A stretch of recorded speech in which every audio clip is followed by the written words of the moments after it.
时空裂缝管理局，编号0473，你的店铺涉嫌时空坐标异常，即刻封店接受调查。你们管理局的人敲门是不是要另外收费？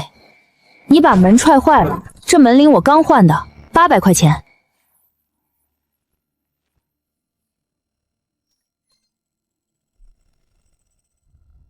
过去72小时内，这间店铺出现2次时空裂缝波动。第一次是3天前凌晨1点58分，第二次是当晚23点40分。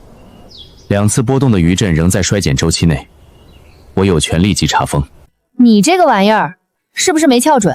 你看这个角落显示电量不足，要不你先充个电再来封我店。仪器有备用电源，你的建议不构成推迟执法的理由。行，你封，反正这店1个月净亏2300，我正愁找不到正当理由关门。封了，我明天就去送外卖。那你骑电动车一定要戴安全头盔，不然会被开宝马奔驰的同学认出来。要你管。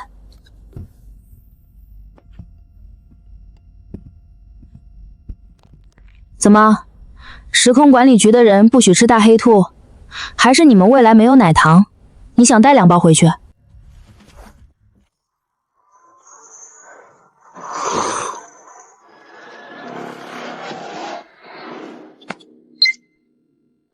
这不对，裂缝应该是随机衰减的，不应该有人为锚点。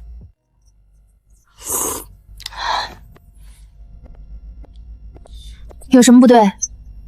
是不是发现我这店不仅穷，连时空变动都穷得稳定下来了？封店暂缓，但我会盯着你。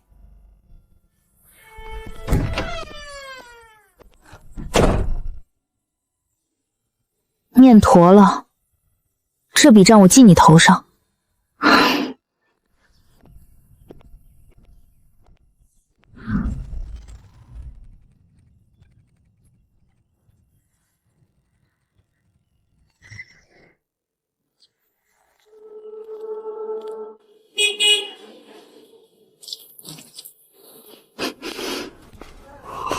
那个，你要买花吗？那盆绿萝15块，土不单卖，带盆。你是店主，我叫沈兰，2049年生人，职业是太空站高级建筑师。我在离地球3万公里的轨道上设计过17座空间站，但这是我第一次碰到真正的土壤。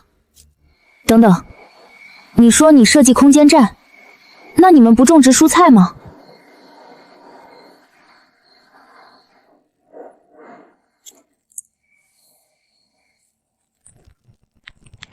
这是太空站里的替代土壤，硅基合成物，能固定根系，但种出来的蔬菜没有味道，我们管它叫灰土。真正的土壤是能长出蚯蚓，能闻到雨后青草味的那种。在2049年是管制资源，1公斤真土的拍卖价抵我3个月工资。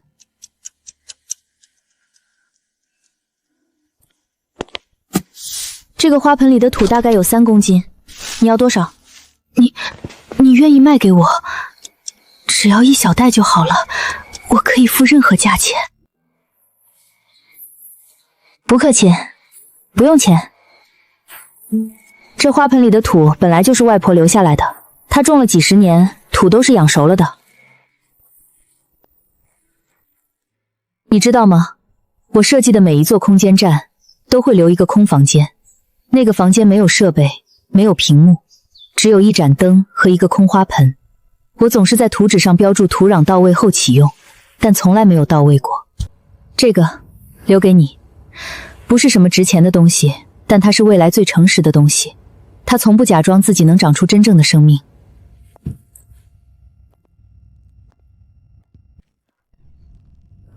第3位客人来自2049年，建筑师，交易物品花盆土1袋，收入灰桶颗粒1袋。他说是未来每个空间站都有一个空花盆，我猜那些花盆在等我外婆的土。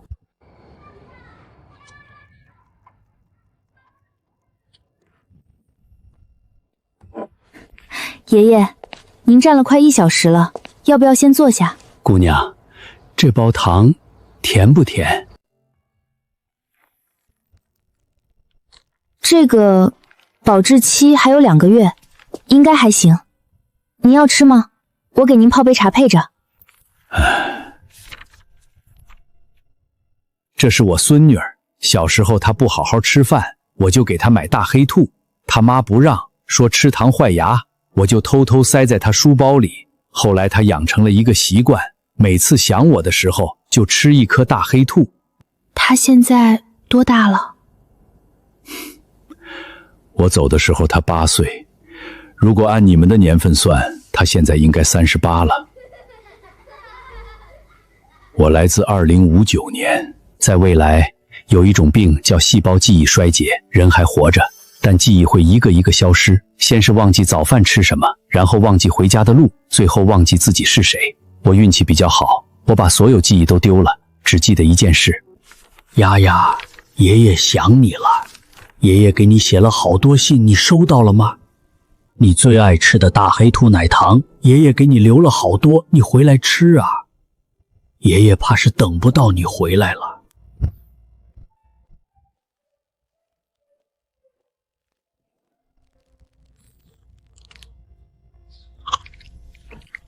一模一样，和60年前一模一样。这是诊费，我不知道什么能抵得上1颗糖，但这是我唯一带在身上的东西。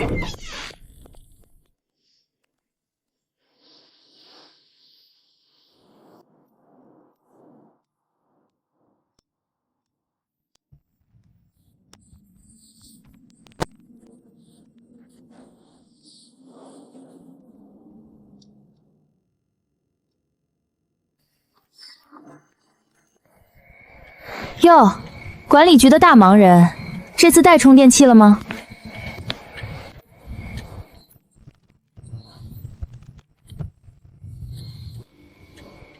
过去5天，你的店铺又出现了2次时空裂缝变动。按照规定，累计3次预警即可强制执行封店。你还有最后一次机会。吃吗？新到的。我在跟你谈店铺查封的事。我听到了，3次查封，我还有1次机会，所以你今天来不是封店的，是来给我打预防针的。那我急什么？你在收集未来物品？不是我收集的，是他们留给我的。这个硬币是裂缝里掉出来的，这个纸币是一个父亲买岩石给的，这个灰土是一个建筑师换来的。硅基合成土壤，太空站标准型号。这个型号应该在2043年就因为重金属超标被禁用了。你那位建筑师来自哪一年？2049年。他说这是未来最诚实的东西。你的顾客告诉我他们的来源年份，这是违规的信息交换。裂缝变动只是物理异常，但时间信息传递涉及因果律。所以你又要加一条罪名？不，这条不记。那个老人卖奶糖的，他也是2049年之后的。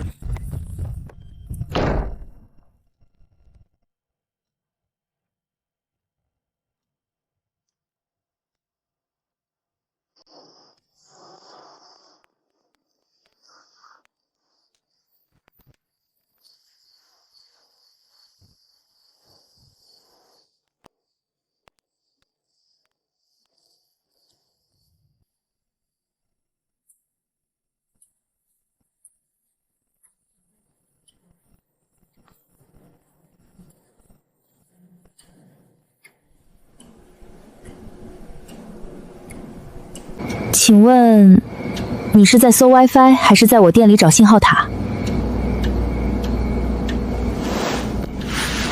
不好意思，我在听你店里的声音。这副耳机可以捕捉并分析环境中的所有声源。我从2049年来，我是一名声音档案员。在未来，大部分自然声音都消失了，我们能听到的只有机器运转、屏幕提示音和合成语音。真正的没有被压缩、没有经过算法处理的声音是奢侈品。所以你在我店里转圈是为了录冰箱声、日电商声和那个坏了好几次的老挂钟？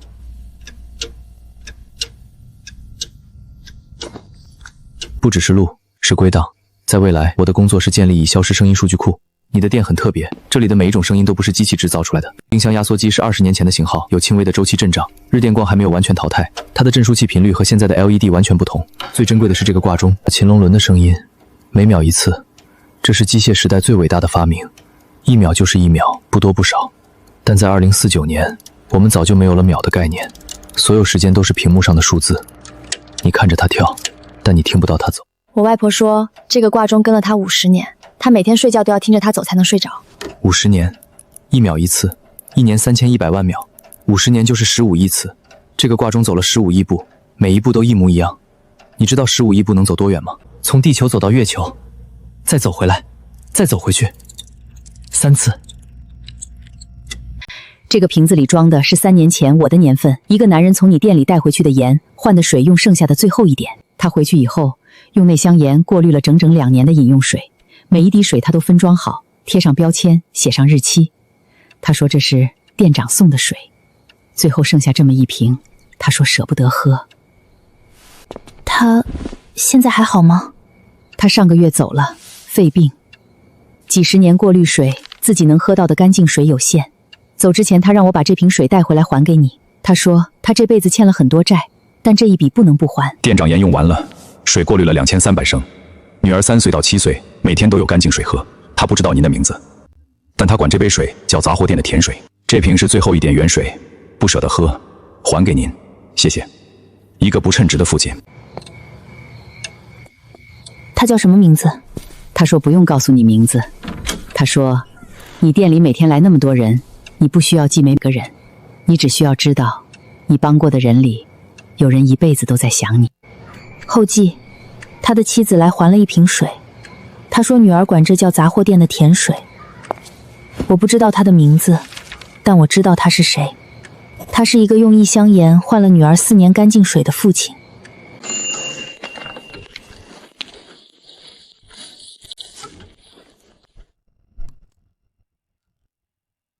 话说那武松上了景皇岗，哟，今天不上班，还是被开除了？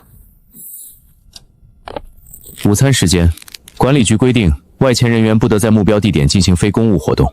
我违反规定，请你在内部评估时不要提及。你不是管理局的高级专员吗？午餐就吃这个？管理局食堂在翻修，便利店是距离最近的替代选项。这家便利店的米饭煮得太干，宫爆鸡丁的花生已经软了，综合评分3分。给你，配你的3份盖饭，不要钱，算我请你。谢谢。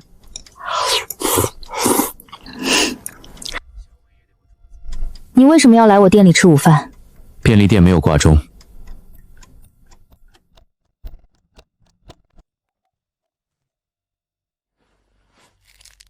大黑兔奶糖，你给了我1包榨菜，我回你1颗糖，2清。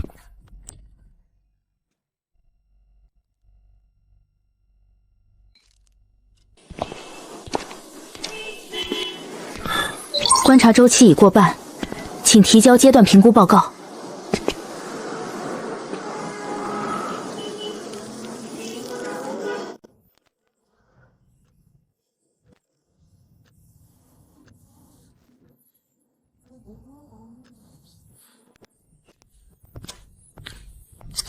这么早，你的便利店今天不开门？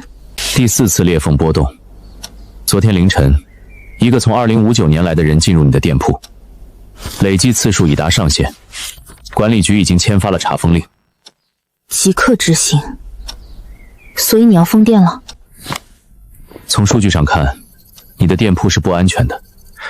裂缝每一次出现都可能引发连锁反应。理论上，下个月这里的时空壁会完全撕裂。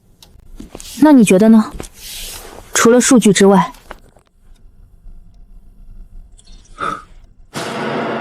数据之外，是温度。有人一辈子都在想你。15亿步，从地球到月球走3次。从数据之外看，你的店提供了一个功能，让未来的人有机会弥补遗憾。这个功能不在管理局的评估体系内，所以管理局给每一位高级专员配发了1次临时否决权，可以在查封令下达后24小时内暂缓执行。这个权限只能用1次。我入职12年，从没用过。你用了会怎么样？会有人来审查我的决定，在审查结束前，你的店铺可以继续营业。为什么？你明明可以封了店回去交差。因为那个老人吃糖的时候，我在街对面看到了。他出来以后，在街角站了很久，手里攥着一张照片，他在笑。一个只剩下72小时的人在笑。我见过很多在未来会死的人，但那是第一次，我看到有人死之前是笑着的。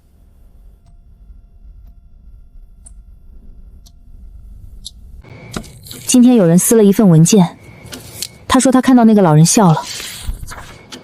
我不知道他在管理局会被怎么审查，但如果审查的人问我，我会说他撕得对。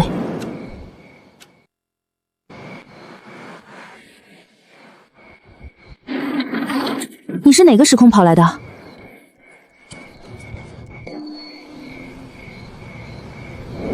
他叫灰灰，2049年。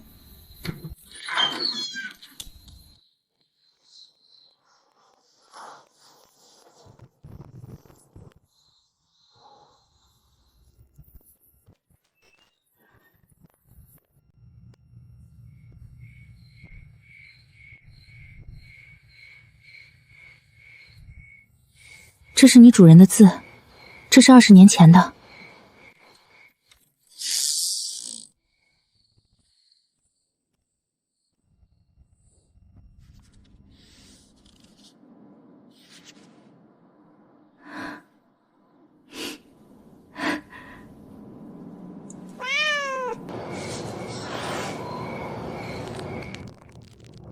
本来我准备自己吃的，算了，给你吧。他写寻猫前世的时候可能才7、8岁，他说你是他最好的朋友。后来他长大了，搬走了，大概以为你早就不在了，但你还在找他。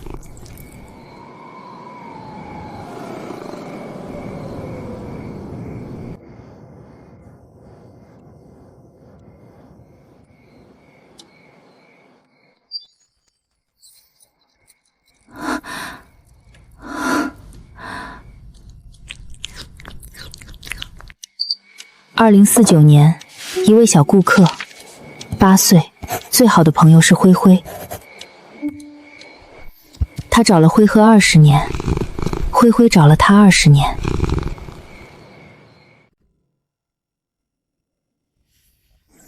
高级专员苏远洲，编号0473。你在第4次裂缝编动后，行使了一次否决权，暂缓了对坐标000号的查封，请陈述理由。坐标000号店铺的裂缝编动存在特殊性，所有出现的未来访客均为非恶意的个人，他们的行动未对时间线造成可观测的干扰，查封必要性存疑。高级专员苏远洲在提交报告时隐瞒了一条关键数据：坐标000号店主本人是裂缝的人为锚点。根据时空稳定法第17条，人为锚点应当被隔离或清除。你知情，但没有写入报告。锚点身份尚未确认，目前的数据只是相关性，不是因果性。在确认之前，将其写入报告属于过度推论。苏远洲，你入职12年，这是你第一次使用否决权，为什么是这家店？为什么是这个人？因为我观察了店主10天，他对未来房客的态度不是好奇，不是利用，不是恐惧，是他给一个临终老人剥了一颗糖。情感理由不在评估体系内，否决权的行使必须有技术性依据。技术性依据在这里：5次裂缝波动，每一次波动频率都在衰减，但第5次老人出现的那次，波动频率不降反升，这说明裂缝不会自己扩大，但人的出现可以增强裂缝的稳定性。你的结论是？结论：查封店铺不能阻止裂缝，但让店主留在店里可以稳定裂缝。封店会让裂缝失控，不封店反而能控制。数据不足，我们需要更长的观察期。否决权维持，店铺暂不查封。但苏远洲，从今天起，你的观察报告将由我直接审阅，跳过一次吊销执照。明白。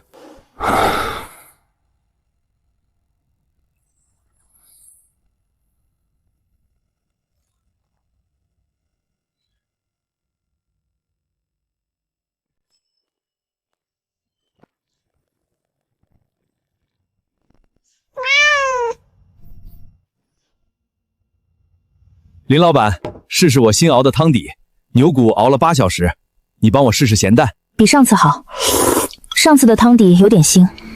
这次你放了什么？放了点白芷去腥。对了，林老板，你这店最近晚上好像挺热闹的。我前天凌晨起来熬汤，看到你店里还亮着灯，门口有个穿银色衣服的人。哦，那是送快递的。现在快递行业卷，凌晨都送货。行，不说就不说。你们这家店从你外婆开店那会儿就神神秘秘的。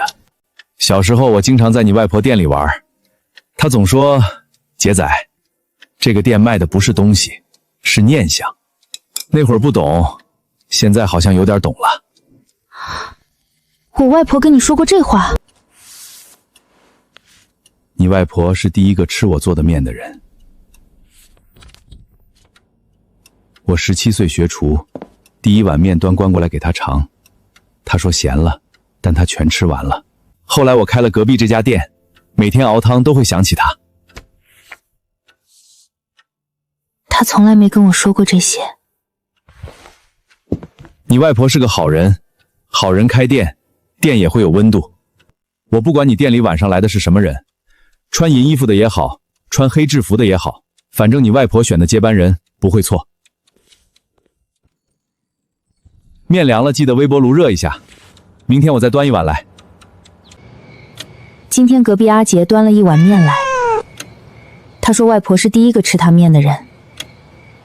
我以前觉得这店是外婆留给我的负担，现在觉得是外婆留给很多人的联络站。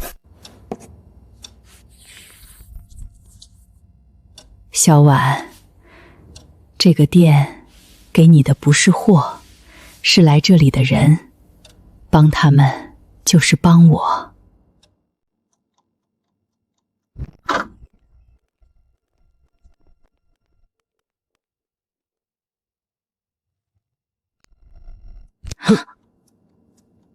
不好意思，本店红糖就剩1包了，你们俩谁先来的？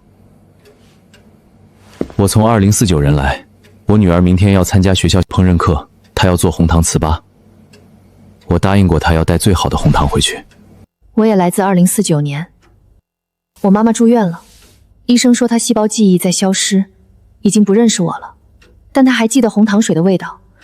小时候每次生病，她都给我煮红糖水。现在她不记得我，但记得那个味道。你的妈妈，她还在医院？在，但她不记得我长什么样了。上次我去看她，她叫我护士，她只记得红糖水的味道，但她不记得是谁给她煮的。给你，我女儿可以下次再做红糖糍粑。但你妈妈，如果她不记得你了，至少让她记得你煮的红糖水，和当年她煮给你的一样甜。这是我妈妈的食谱，红糖糍粑的做法。她年轻时候是面点师，这个方子她研究了10年。给你女儿，就说一个不认识的阿姨送的。红糖没了，白糖还能用。糍粑也可以用白糖做，我外婆说的。她说甜味不分贵贱，管它是红是白，吃进嘴里都是甜。你外婆说的对。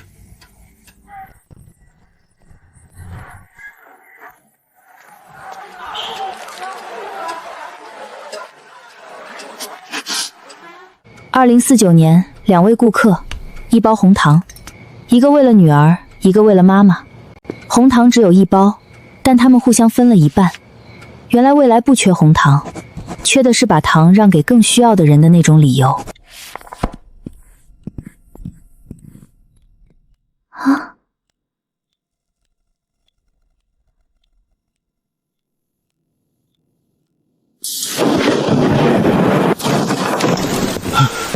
你怎么了？伤到哪儿了？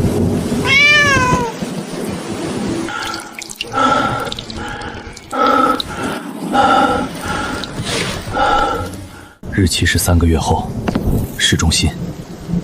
我修了这块屏幕很久，反复回放，所有人在同一秒抬头。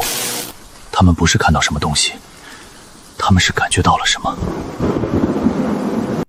你从哪里拿到这个的？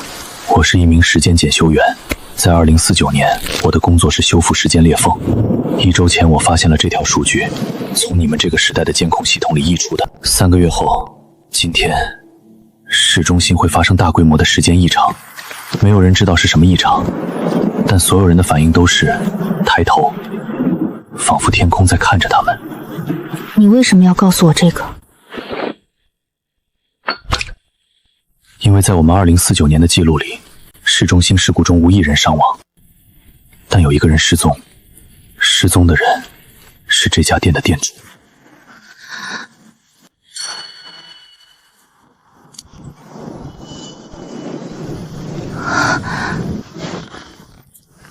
店长，3个月后别去市中心。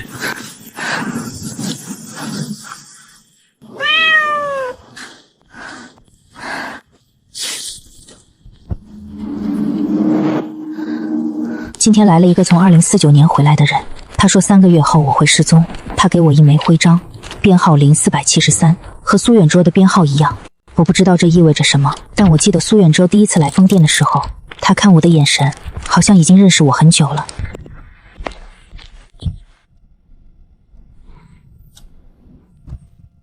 你从哪里拿到这个的？昨天晚上，一个从2049年来的人，他说他是时间检修员。他给我看了3个月后的副监控录像，市中心的所有人同时抬头看天空，然后他给我这个徽章，编号0473。这不是仿制品，这是真的。这是我在未来，或者应该说是另一线分支里我的徽章，上面有我的编号。你说过你来自时空管理局，但你没说过你来之前就知道我会失踪。我知道，来丰店的那天，我的仪器上就显示了风险提示，监测对象000号将于3个月后失踪。我没有告诉你，是因为告诉你会改变时间线。改变时间线？你不是来丰店的，你是来观察我什么时候会消失。我来的时候接到的任务是调查裂缝，但我在管理局的档案里看到了你的失踪报告，不是3个月后的事故报告，是从更远的未来传回来的数据。你在事故中失踪，没有尸体，没有痕迹，所有认识你的人都找不到你。你的杂货店在事故后被封存，但在被封存着的店里，有人发现了一样东西。什么东西？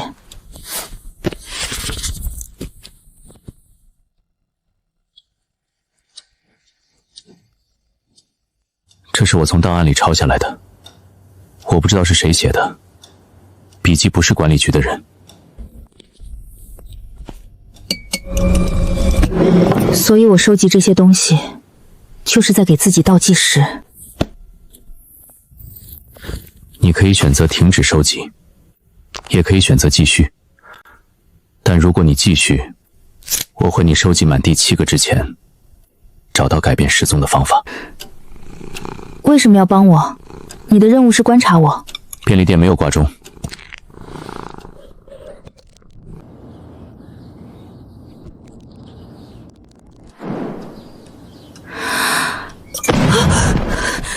炸没炸？我还在吗？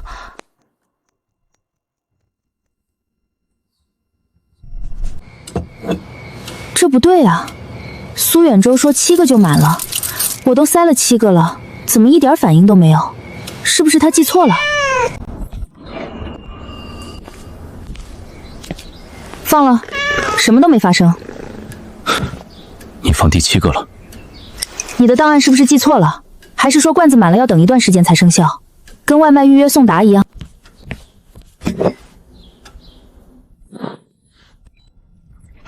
关联度不足，你放的那颗糖不是未来人给的，是你自己店里的。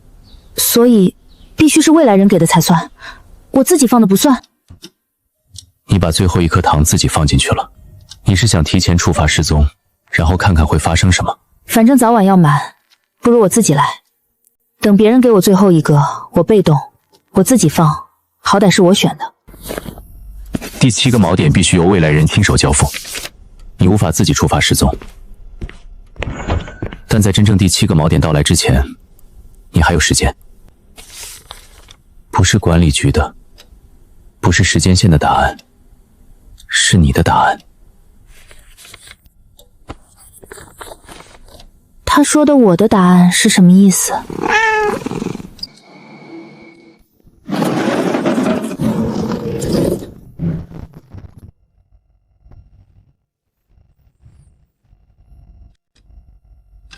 我外婆的字，她从来没跟我提过这个箱子。小婉，如果你看到这封信，说明裂缝已经打开了。外婆年轻时做过一件事，用这个店的坐标和时空做了一个约定。这个约定不是写纸上的，是写在店里的每一件东西上的。我签了一份协议，让这家店成为时间裂缝的固定锚点。裂缝是时空本身的伤口，每一个时空旅行者穿越都会在裂缝上留下痕迹。总有一天，裂缝会大到需要被处理，管理局会派人来封店，但不是现在。你遇到的每一个未来顾客都不是偶然，是裂缝把他们带来。但裂缝之所以把他们带到这里，是因为我提前在这家店里存了一件他们需要的锚定物，一包盐，一颗糖，一捧花盆土，这些都是锚点。他们来找的不是东西，是回家的路。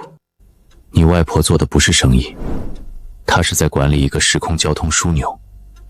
每一个顾客都需要一个和原时间线的锚定物才能安全返回。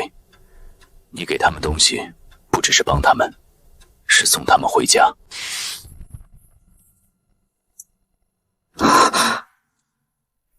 你早就知道外婆的账本上有你的名字？不是这一本，是我在管理局档案里看到的。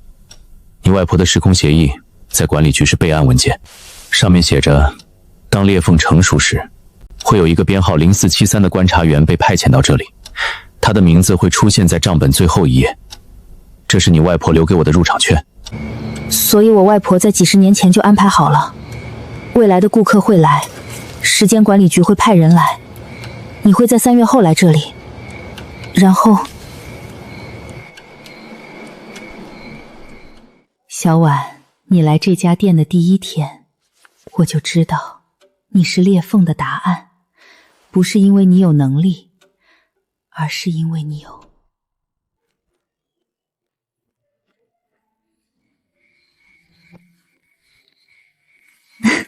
小朋友，你要买什么？我帮你拿。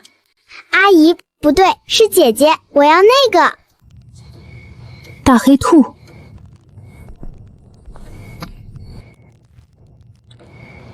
谢谢姐姐，姐姐你家的糖比我校门口的好吃。你为什么要来这家店？你住在这附近吗？这是我奶奶写的，她说她小时候她爷爷给她买过这家店的糖，是世界上最好吃的糖。这是沈兰的字。姐姐，你认识我奶奶吗？她说她以前来过这家店，说这里卖的不是糖，是念想。念想是什么意思？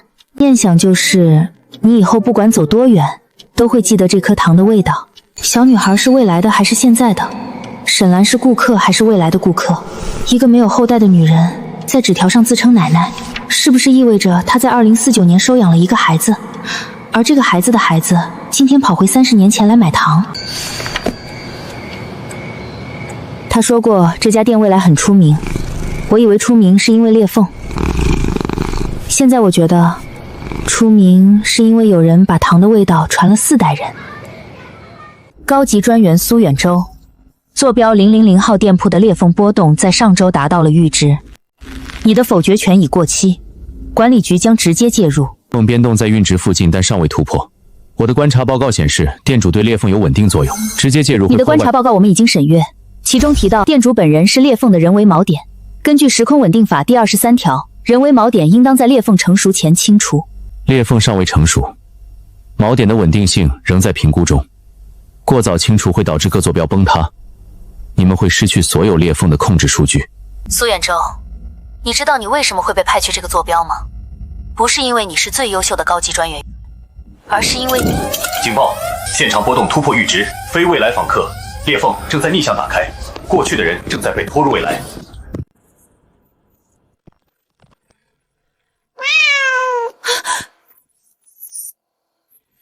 苏远洲！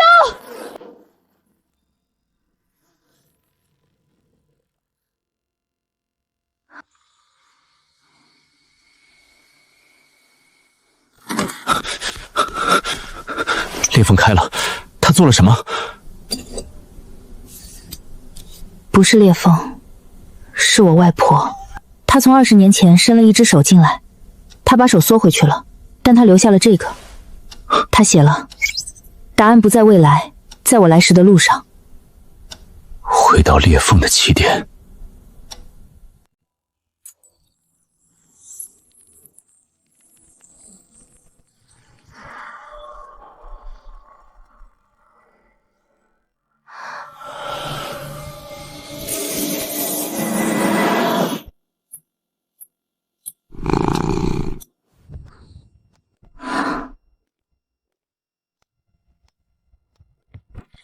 这是外婆刚开店的时候。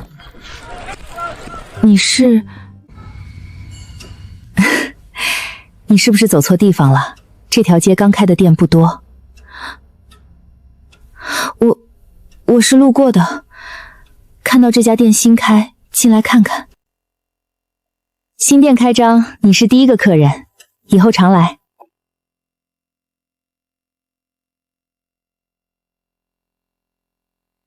这个镯子你从哪里来的？是我外婆给我的。你外婆叫什么名字？她叫林秀英。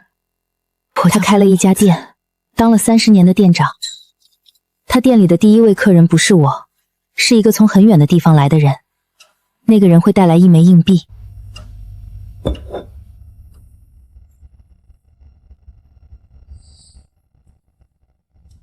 你是从以后来的。我虽然不认识你，但你带着我以后会给别人的镯子，所以我知道我没有选错人。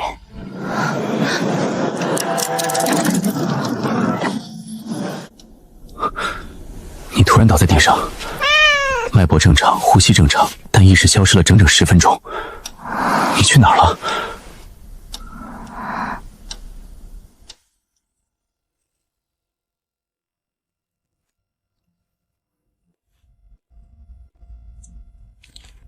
又是你，这次不假装是路过的啦。你怎么知道我会再来？因为我观察了一下，你上次穿的鞋是现在买不到的款式，还有你手腕上的镯子，刻痕的深浅不对。你今天来，是不是想让我帮你刻完？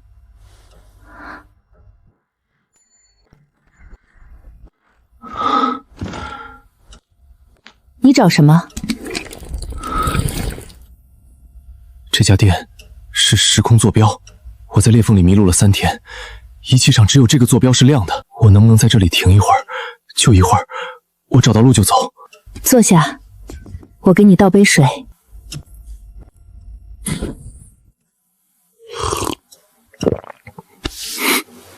谢谢。罐子里的第1枚硬币不是裂缝掉出来的，是外婆亲手给的。然后经历了一个漫长的循环，周元回到未来，硬币留在他的时间线里。20年后，那个少女带着这枚硬币穿过裂缝，用一罐空气罐头换给了我。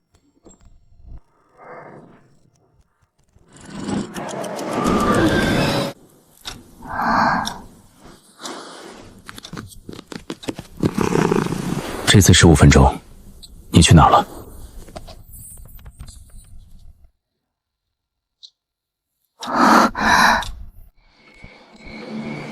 我外婆选2049，是因为离我最远的那一年，是离她自己最近的那一年。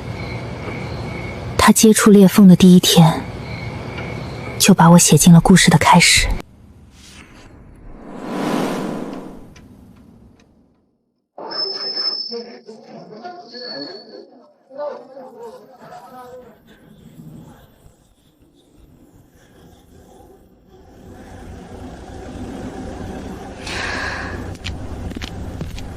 林秀兰女士，你的店铺在过去2周内出现了3次时空裂缝波动。我们代表新成立的时空稳定委员会，需要你对裂缝的来源做出说明。我说过了，裂缝不是我制造的，我只是没有把它赶走。根据我们的检测，你不但没有赶走裂缝，还主动为裂缝提供了稳定坐标。上周你接待了一名从2049年来的时空迷航者，并给予了他1枚硬币作为锚点。你知道这在御时空稳定法草案里叫什么吗？非法协助时间偷渡。那个人在裂缝里漂了3天，他到我店里的时候连站都站不稳。你说他偷渡，他从谁那里偷？从你们还没成立的委员会。你们连法律都还没通过，凭什么用还没生效的法律来定他的罪？林女士，你知道你帮的那个人在未来是什么身份吗？他是时间武器项目的测试者，他的穿越不是迷路，是为了测试裂缝能否利用。你给他的那枚硬币现在被拿去做分析了。他说他是迷路的。你帮了一个可能是间谍的人，但你说对了一点，我们不能用还没生效的法律来追究你，所以我们不会起诉你。我们只想做一件事，和你合作。你来当裂缝的守门人，你接待未来访客，我们来判断他们是否有威胁。你在明，我们在暗。你的店铺继续开，但不能让任何人知道我们的存在。今天有3个人来，他们说裂缝可以变成武器。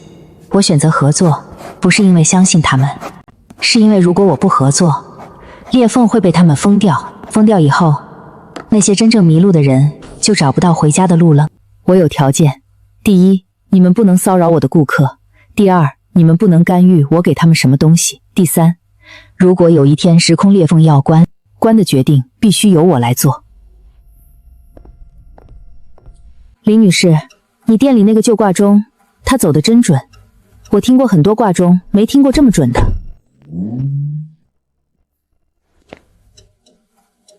总觉得这个店里以后会有人替我看着。你知道你那个管理局的前身叫什么吗？时空稳定委员会。我去看了他们和我外婆签协议的那天，那个黑衣女人，她的战法和你们的人一模一样。编号0001，是管理局的创始人之一。他退休以后，在档案里留了一段话：坐标000号店铺的店主，是我见过的最固执的合作方，但也是唯一一个让我觉得裂缝值得被保护的合作方。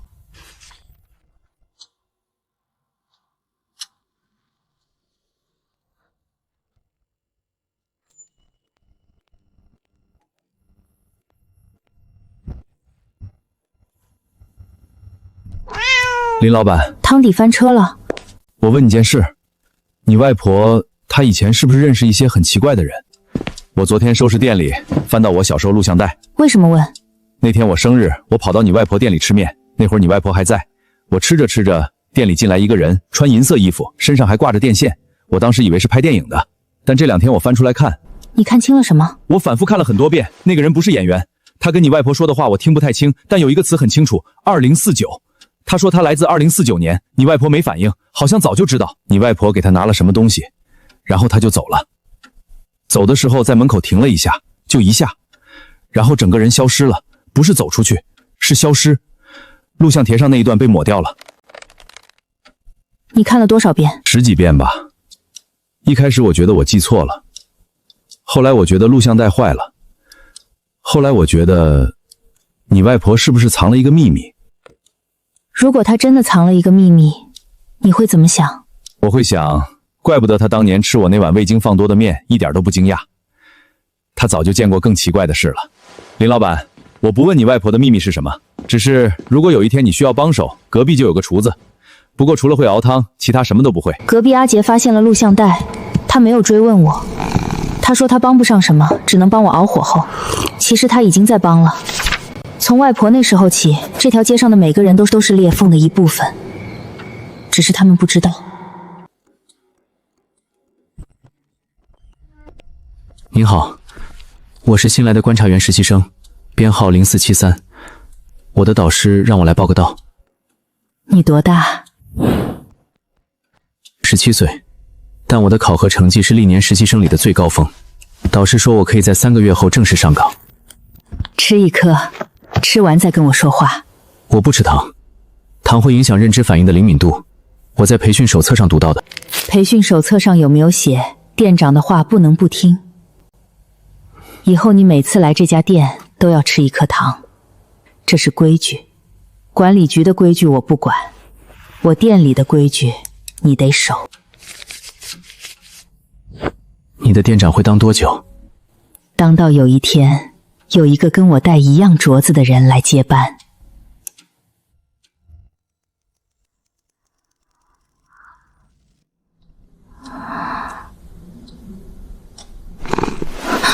你在吃什么？这家店的规矩，每次来都要吃糖。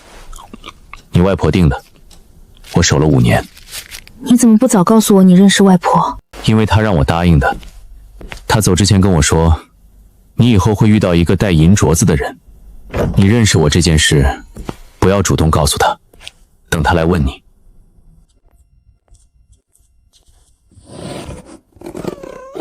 好了好了，到家了，以后你就住在这里。这家店白天卖杂货，晚上来一些奇怪的人，你不怕人的对吧？灰灰，是你。你以后会有很多奇怪的邻居，有个穿黑衣服的小伙子定期来吃糖，有个开餐馆的小胖子会端面过来，还会有一个戴银镯子的人来接我的班。你替我看着他，他跟我一样倔，但他怕猫，你多蹭他2下他就不怕了。你怎么知道我会怕猫？奇怪的小猫，从裂缝里掉出来的，像你一样不是这个时间的。今天捡到一只猫从裂缝里掉出来的，灰色的，给它取名叫灰灰。它是这家店的第1只非人类顾客，给它准备的猫碗是小婉小时候画的那只，上面的小鱼是它的第1幅画。如果它以后问起来，就告诉他他画的鱼养了一只猫。小婉，如果你能听到，灰灰是一只很好的猫，它等了3年才等到你。你以前怕猫，但现在不怕了。你看，有些事你不知道自己会变，但它已经替你记住了。这次40分钟，你去哪儿了？我知道了灰灰的来历，它是从裂缝里掉出来的。外婆说，有些事我不知道自己会变，但灰灰替我记住了。你等了我3年。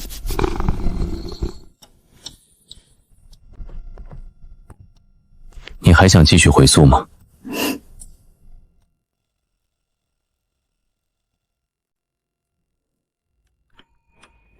林不晚，我叫沈岩，时空裂缝管理局副局长，编号0001的继任者。你是来封店的？我不是来封店的，我是来给你最后一个锚点的。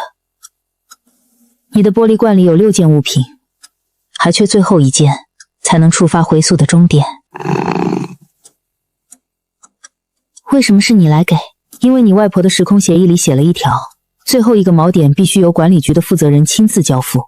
他指定的负责人不是我，是我师父。但师父5年前去世了，他把编号和协议都传给了我，所以我来完成他没完成的事。芯片里存的是这家店过去30年里所有未来顾客留下的回声，不是他们说的话，是他们踏进裂缝时的心跳。你外婆每一次接待都会录下来，我师父帮她保存的，一共137条心跳，最后一条是你自己的。你第1天来店里的时候，灰灰在你身后跟了一路，你心跳120，灰灰心跳180，2个频率叠在一起，才打开了第1次裂缝。不是裂缝选了你，是你和灰灰一起开了门。是我开的裂缝。芯片里还有一段你外婆的录音，是给我的。你外婆说，第7个锚点不是东西，是一句回答。回答的问题是，如果你知道裂缝会让你失踪，你还会不会继续开店？会。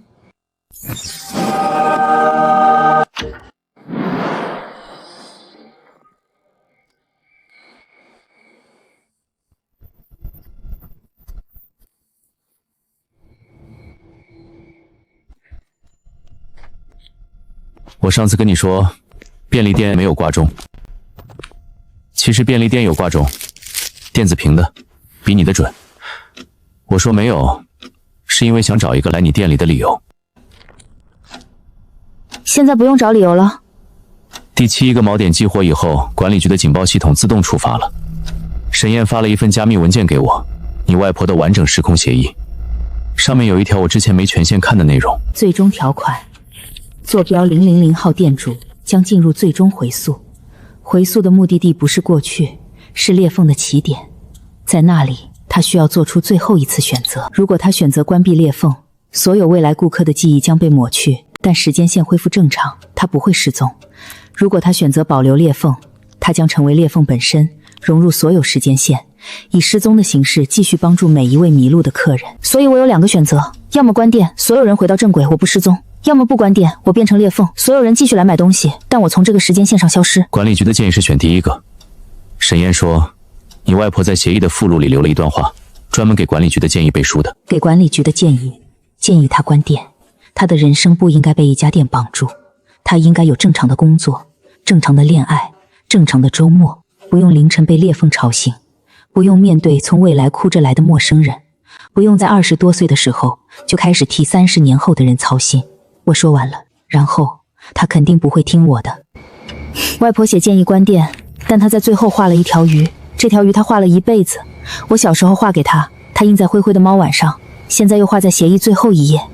她嘴上说关店，手里在画鱼。她说我不会听她的，她是对的。所以你选第2个。我选第2个，不是因为我高尚，是因为我已经认识他们了。那个买空气罐头的少女，那个买盐的父亲，那个建筑师，那个老人，那个路挂钟声音的年轻人，那个还水的妻子，那个小纸条，我已经认识他们了。关店等于让他们没来过，让他们没来过等于我一个人把他们全忘了。我做不到。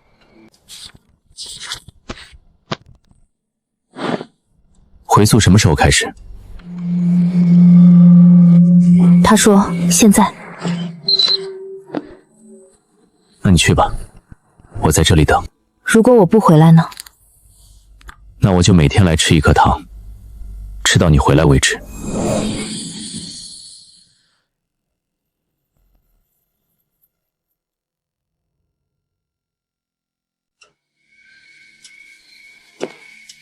你来了，这次不是旁观。这里是裂缝的起点，我把我的时间停在裂缝打开的第1秒，在这里等你。管理局以为我死了，沈燕的师傅以为我签署的是终止协议，其实我签的是延期，把我的最后1秒延长到你来为止。你在这里等了多久？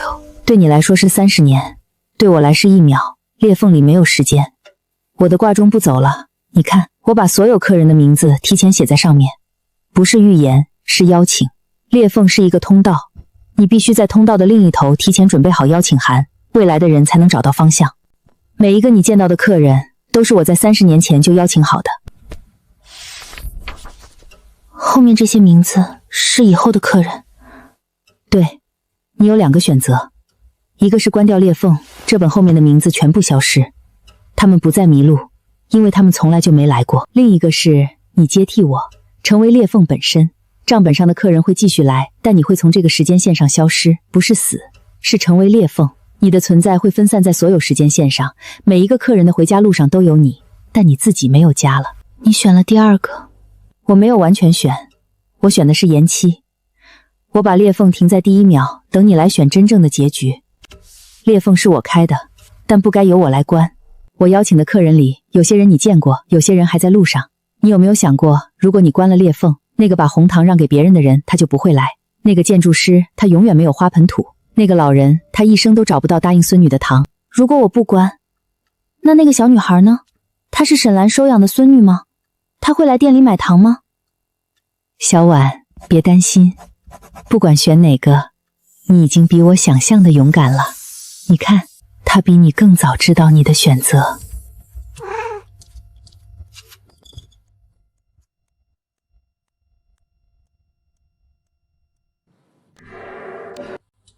我选保留裂缝。好，那么从今以后，你不是裂缝的守门人，你是裂缝本身。你的存在会分散在所有时间线上，过去的客人记得你，未来的客人需要你，但现在的你会从这个时间线上消失。苏远洲呢？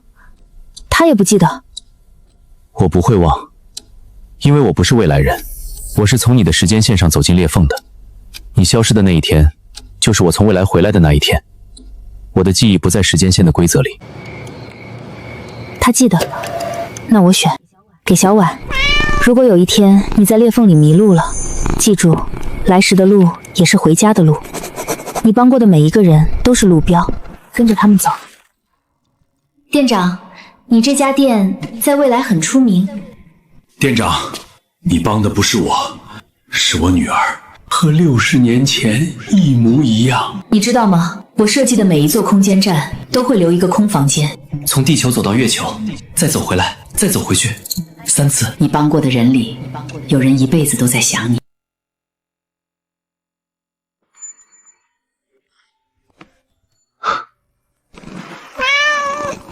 这个8块的门铃都拖了多久了？观众们可都看着呢。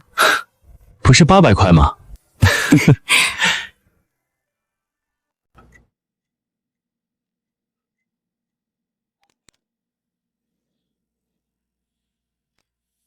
这是报酬，里面存着2049年最后一台钢琴的声音，弹的是肖邦的一首夜曲，弹琴的人是一个老人，他弹完这首曲就去世了。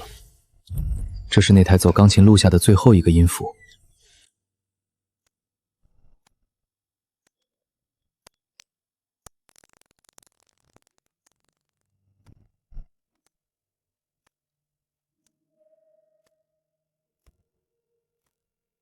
店主在吗？您是？我叫陈慧，2049年生人。我不是来买东西的，我是来还东西的。